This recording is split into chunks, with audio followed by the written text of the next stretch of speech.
Here in the School of Physics at Georgia Tech, we're interested in how organisms manage to move around in complex environments. One component that allows animals to move so well is that they have limbs and legs which can be multifunctional. They can allow the animal to climb over ledges. They can allow the animals to sprint rapidly over hard ground, to paddle through soft ground, and even potentially kick through fluids. So we're interested in exploring how limbs can enable robots to move around with the agility and mobility that some animals with limbs have.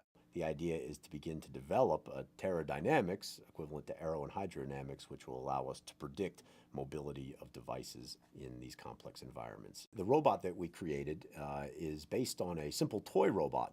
And then we took its legs off and replaced those with legs that we 3D printed. And we found that legs with a positive curvature, such that the open part of a C is pointing upward, worked on average better than legs with a negative curvature, producing more thrust force as well as more lift force.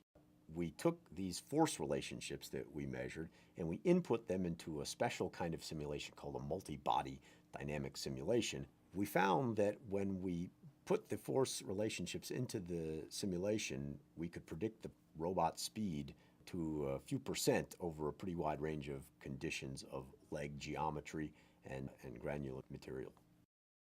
We think that for roboticists and engineers who are interested to design vehicles that can move on loose granular material, they can immediately begin to optimize limb shapes and limb trajectories of small robots. In a real search and rescue robot, the type of terrain that this robot will encounter is not even necessarily granular material. But we think that one component could be the type of loose material which robots are stymied on and which animals can often navigate so well. And we think that this kind of Terradynamics of granular material will allow design of devices with better performance than what's currently available.